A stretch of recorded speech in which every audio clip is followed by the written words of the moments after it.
The weight of secrets. Sarah Mackenzie woke before dawn, the Henderson letters hidden beneath her pillow like burning coals. She'd barely slept, her mind turning over the cryptic words again and again. He knows about the mine. We cannot stay. Trust no one, especially not Blackwood. The pre-dawn darkness pressed against the single window of the room she shared with Thomas, who slept soundly in the narrow bed across from hers, his breathing steady and innocent. She dressed quietly in the dark, her worn cotton shift, the patched calico dress that had once been her mother's, the apron stained with garden soil and wood ash. Her fingers trembled as she fastened the buttons. 30 days. $280. The numbers had haunted her dreams, twisting into images of her father's defeated face, her mother's forced smile, Thomas asking where they would go when they lost the homestead. The floorboards creaked as she moved toward the main room. Through the thin walls, she could hear her father's snoring, deep and troubled, punctuated by occasional mutters. He'd sat up late last night, staring at the loan papers by lamplight, his shoulders hunched like a man carrying stones. The kitchen was cold. Sarah stirred the embers in the stove, adding kindling and a few precious pieces of split wood. The fire caught slowly, reluctantly, as if even it understood the weight of conservation in a household counting every resource. She filled the kettle from the water barrel.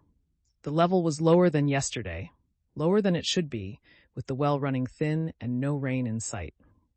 While the water heated, Sarah retrieved the letters from her room, spreading them carefully on the rough-hewn table. 3 letters, written in different hands. The first was dated July 1881, addressed to someone named Margaret Henderson from her sister in Ontario. Cheerful news about a new baby, questions about Prairie Life, hopes that the homestead was prospering. The second, from November 1881, was darker, a brief note from Margaret to her sister, never sent, describing crop failure and mounting debts. And the third, undated but clearly written in haste, was the warning that had kept Sarah awake. My dearest sister, it read in Margaret Henderson's increasingly frantic script. If you receive this, know that we have fled in the night. James discovered something on the northeast corner of our claim, a shaft, old and deep. He believed it to be a played-out mine from before the homestead grants. But Cornelius Blackwood learned of it somehow. He came twice, offering to buy our land for a pittance, his eyes cold and calculating. When James refused, strange things began to happen. Our well fouled overnight, 3 chickens killed, throats torn but not eaten. James found a surveyor's mark on our land that hadn't been there before. Blackwood came a 3rd time with 2 rough men, no longer asking but demanding. We leave tonight for Montana territory. Trust no one, especially not Blackwood. The mine is cursed or claimed by devils. Let it stay buried. Sarah traced the words with her finger. A mine. On the northeast corner of the Henderson claim, which was now the northeast corner of the Mackenzie claim. She closed her eyes, picturing the land. The northeast section was the roughest part of their property, where the prairie gave way to broken coulees and scattered stands of wolf willow. Her father had tried plowing there the first year and given up, declaring the soil too poor and rocky. They'd used it only for grazing since then. The kettle began to whistle. Sarah quickly folded the letters and tucked them into her apron pocket, then prepared the morning coffee. Chicory mixed with precious real coffee grounds, stretched to last. She was slicing yesterday's bread when her mother emerged from the bedroom, already dressed, her hair hastily pinned. You're up early, Eleanor Mackenzie said, her voice soft to avoid waking the others. Her eyes, sharp and knowing, studied Sarah's face. Couldn't sleep? Thinking, Sarah admitted. Eleanor moved to the stove, warming her hands over the growing heat. Dangerous occupation these days, thinking. But there was no humor in her tone, only a bone-deep weariness that she tried to hide. Your father's talking about going to Medicine Hat today, to speak with Mr. Garrison at the bank. To beg for more time? To see if there's any possibility of extending the loan. Or, Eleanor's voice faltered, or to discuss terms of surrender. Sarah's hand stilled on the bread knife. Surrender? If we can't pay, the bank takes the land regardless. Your father thinks if we negotiate now, we might at least walk away with the livestock and wagon, enough to make a fresh start somewhere else. Eleanor turned to face her daughter, and Sarah saw something she'd never seen before in her mother's eyes. Defeat. Maybe he's right, Sarah. Maybe we've fought long enough. No. The word came out harder than Sarah intended. She set down the knife and pulled the letters from her pocket. Mama, I found something yesterday in the old chicken coop. Eleanor took the letters with trembling hands, moving closer to the window's growing light. Sarah watched her mother's face as she read, saw the confusion give way to shock, then fear. A mine, Eleanor whispered, on our land, on the northeast corner. Mama, if there's really a mine, if it has anything valuable, it's dangerous. Eleanor's voice was sharp now, protective. These people fled in terror, Sarah. This Blackwood man is the same man Daniel Thornton warned us about, the one buying up failing homesteads. Sarah stepped closer, urgent. Don't you see? The Hendersons found something valuable, and Blackwood tried to force them off the land. Now he's waiting for us to fail so he can buy our claim for nothing. But if we find the mine first, if there's coal or copper or anything we can sell, we'd have enough to pay the bank, Eleanor finished, her mind already racing ahead. Then she shook her head. But James would never agree to this. He'd say it's too risky, that we should trust in honest work, not treasure hunting. Then we don't tell him, not yet. Sarah took her mother's hands. Let him go to Medicine Hat today. While he's gone, I'll ride out to the northeast corner and look. Just look. If there's nothing there, we've lost nothing. But if there is... Eleanor studied her daughter's face, so young still, barely 17, but with a determination that reminded her of her own younger self. And if Blackwood's men are watching, if they see you searching, I'll be careful. I'll take Thomas with me. We'll say we're checking the fence line. No one would think twice about that.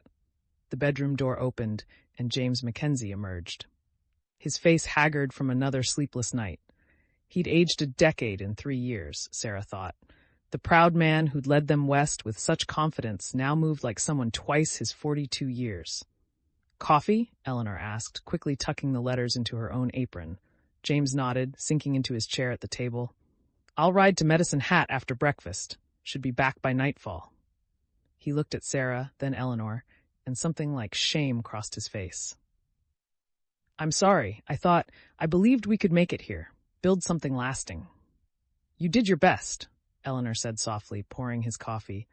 The land defeated stronger men than you. The land, the weather, the debts. James wrapped his hands around the cup, seeking its warmth. At least in Ontario, we had family, community. Here, we're just... He trailed off, staring into the dark liquid. We're not beaten yet, Sarah said, surprising herself with the force in her voice. Both parents looked at her. We still have 30 days. A lot can happen in 30 days. James smiled sadly.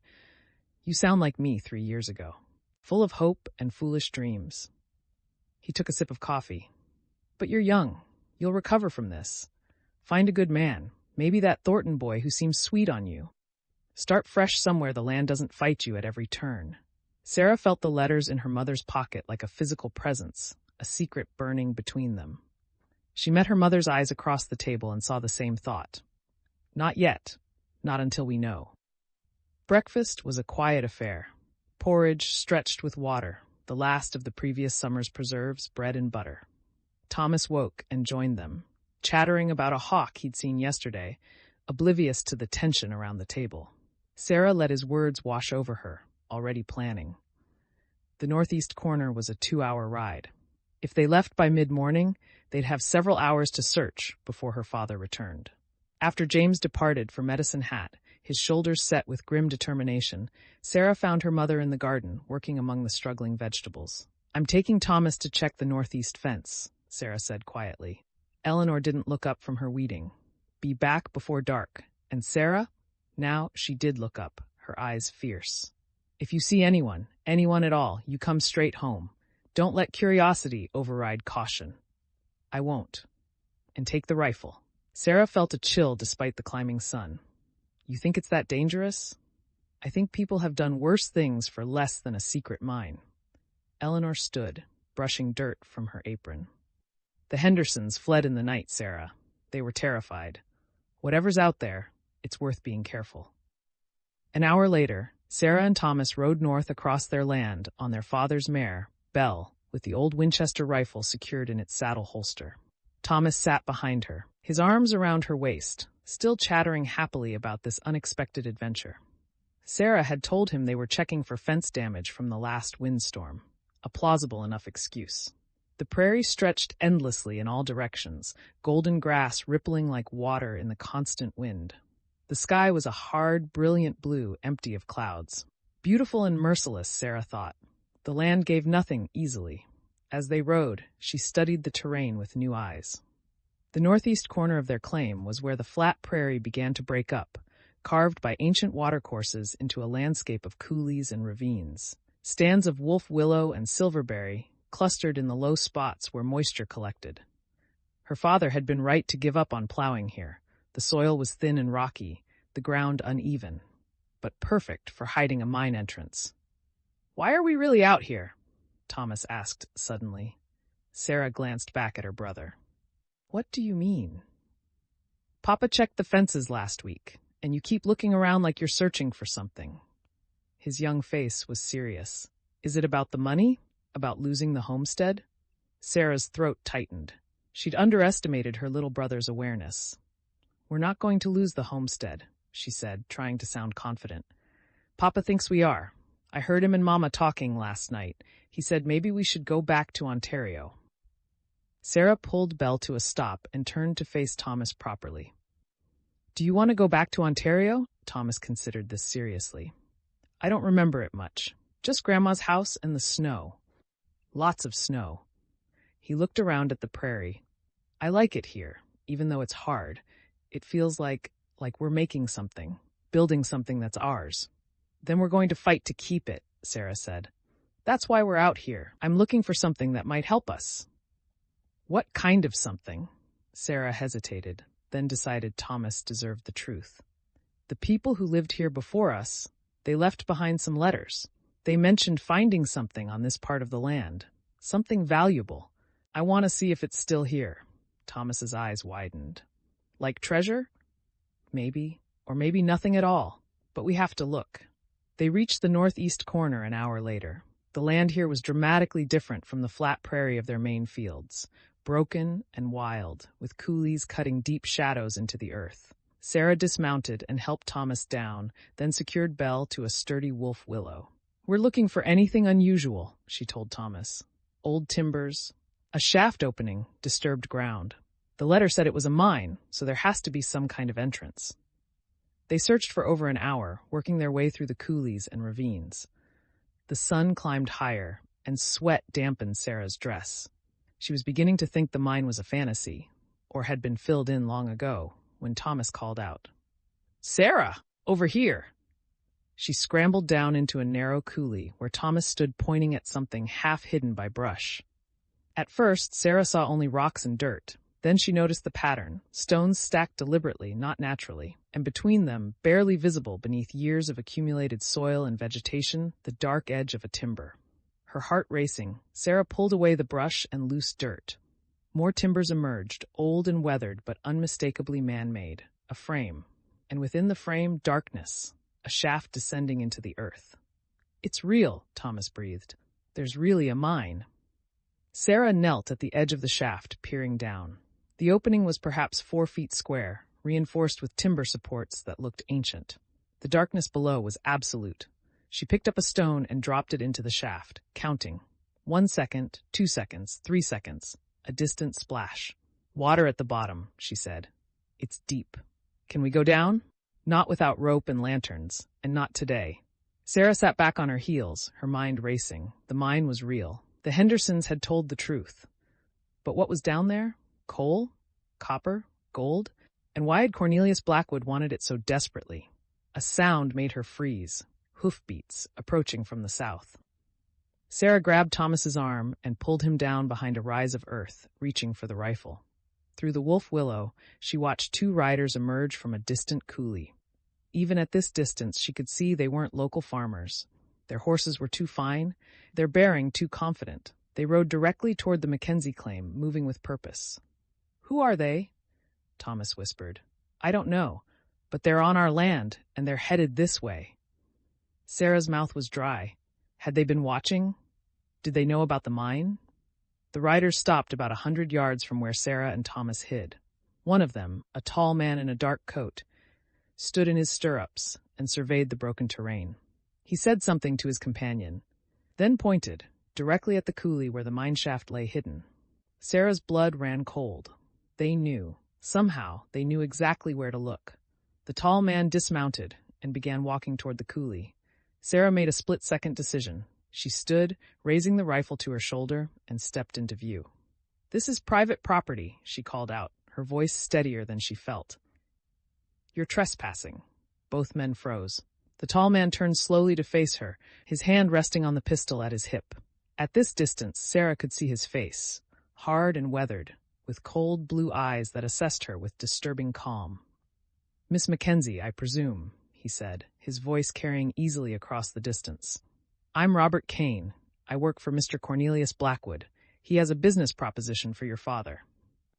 "My father's not here, and we're not interested in selling." "Mr. Blackwood is prepared to be very generous, more generous than the bank will be when they foreclose." Kane smiled, but there was no warmth in it. "He understands your family's situation.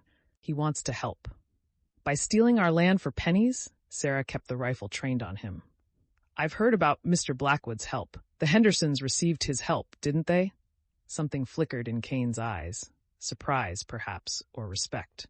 "The Hendersons made poor choices. They could have left wealthy. Instead, they ran. After you terrorized them. After they refused a fair offer for land they couldn't work." Kane took a step forward.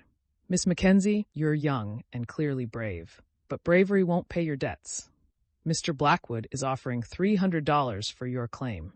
That's more than enough to satisfy the bank and leave your family with a fresh start." "And what does Mr. Blackwood want with land that can't be worked?" Kane's smile widened. "That's his business. Do you want to save your family or not?" Sarah's arms were beginning to ache from holding the rifle, but she didn't lower it. "Tell Mr. that Blackwood will pay our debts ourselves. Now get off our land." For a long moment, Kane simply stared at her. Then he shrugged and remounted his horse. 30 days, Miss Mackenzie. That's all you have. When the bank takes your land, Mr. Blackwood will buy it from them for half what he's offering now, and your family will have nothing." He tipped his hat mockingly. "Good day." The two men rode away, unhurried, confident. Sarah held her position until they disappeared over a rise. Then her legs gave way, and she sank to the ground, the rifle clattering beside her. "Sarah?" Thomas's voice was small, frightened. She pulled him close, her heart hammering. "It's all right, they're gone." But it wasn't all right. Blackwood knew about the mine. He had men watching their land, and he was willing to wait only 30 days before taking what he wanted. Sarah looked back at the hidden shaft, at the darkness that might hold their salvation or their destruction. The Hendersons had fled rather than face Blackwood. But the Hendersons hadn't been as desperate as the Mackenzies were now. She made her decision.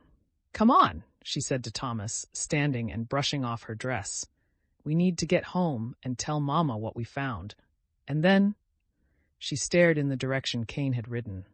"Then we need to figure out what's down in that mine before Blackwood takes it from us." They rode home quickly, Sarah constantly checking behind them for pursuit. But the prairie remained empty, save for the endless wind and the circling hawks. When they reached the homestead, Eleanor was waiting on the porch, her hand shading her eyes. She knew immediately from Sarah's face that something had happened. "You found it," Eleanor said. "It wasn't a question. We found it. And Mama." Sarah dismounted quickly. "Blackwood's men were there. They know about the mine. They know everything." Eleanor's face paled, but her voice remained steady. "Then we don't have 30 days. We have hours, maybe less, before they make their move." She looked toward the empty southern horizon, where James had ridden to Medicine Hat. "Your father can't know about this. Not yet. He'd insist on going to the law, and the law won't help us against a man like Blackwood. So what do we do?" Eleanor met her daughter's eyes, and Sarah saw the same fierce determination she felt burning in her own chest. "We go down into that mine tonight. We find out what's there, and we use it to save our home, whatever it takes." Sarah nodded, feeling the weight of the choice settle over her like a mantle. They were crossing a line, moving from desperate hope into dangerous action. But what choice did they have? The Hendersons had run, and Blackwood had won. The Mackenzies would stand and fight. As the sun began its descent toward the western horizon, painting the prairie in shades of amber and gold, Sarah helped her mother gather supplies: rope, lanterns, matches, tools. Thomas was sworn to secrecy and sent to watch for their father's return. They would wait until dark, then ride back to the northeast corner and descend into the mine. Sarah touched the letters in her pocket one final time, reading Margaret Henderson's warning. "The mine is cursed or claimed by devils. Let it stay buried." But some things, Sarah thought, couldn't stay buried. Not when your family's survival depended on bringing them to light. She just hoped they would survive what they found in the darkness below.